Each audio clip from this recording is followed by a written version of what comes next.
Hello beautiful people, it's Derryn here from Art by Derryn with another ArtStart DIY Christmas. Today we're making a poinsettia Christmas tree.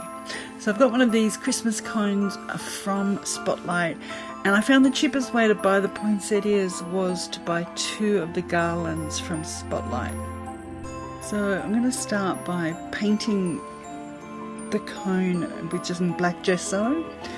Just so if any of it pokes through, you're not going to notice it so much, like the white would stand out.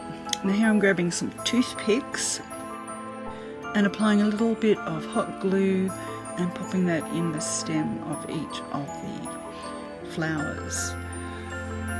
Now it'll take about 4 rows, I think, of these, just going around and around the bottom, and you'll see you can sort of see little black bits through. See what I mean? About if that was white, that would really stand out, but with being black, you don't notice it so much. Do put one more row on top here.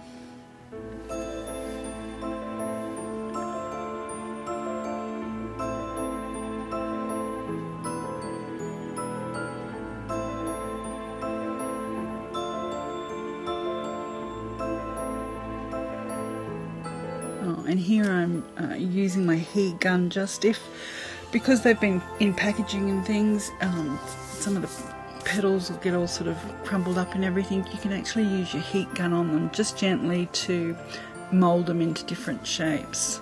And there I was just going around and fluffing the leaves out. So here's our little poinsettia tree. I've got it with an IKEA gnome in my lounge room, but you could use this as a centerpiece as well for your Christmas table. So thank you so much for watching. I'll catch you next time. Bye for now.